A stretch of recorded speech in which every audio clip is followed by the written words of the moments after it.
সাদা বিড়াল শেফুর গল্প।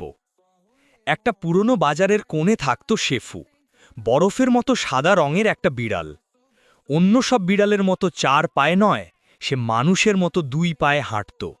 গায়ে ছিল একটা ছেঁড়া নীল কাপড়, যেটা সে গর্ব করে পরত, কারণ সেটা ছিল তার পরিশ্রমের প্রতীক।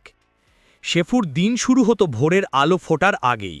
সবাই ঘুমিয়ে থাকলেও শেফু বাজার পরিষ্কার করত, দোকানদারদের সামগ্রী সালাতে সাহায্য করত, আর ছোট্ট বাচ্চাদের খেলনা তুলে দিত। কেউ তাকে কাজ করতে বলতো না, সে নিজেই করত, কারণ সে জানত পরিশ্রমী তার জীবনকে বদলাতে পারবে। মানুষেরা আগে তাকে দেখে অবাক হতো, কেউ হাসতেও, কিন্তু শেফু হাল ছাড়েনি।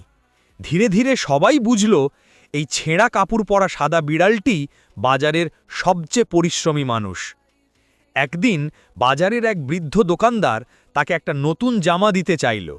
শেফু মুচকি হেসে বলল, নতুন জামা চাই না, আমার ছেঁড়া কাপড়টা আমার লড়াইয়ের গল্প বলে।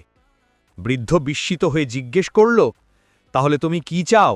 শেফু মাথা উঁচু করে বলল, আমি শুধু চাই আমাকে আর আমার কাজটাকে সম্মান করা হোক। ভিডিও ভালো লাগলে ভিডিওতে একটা লাইক করে দাও।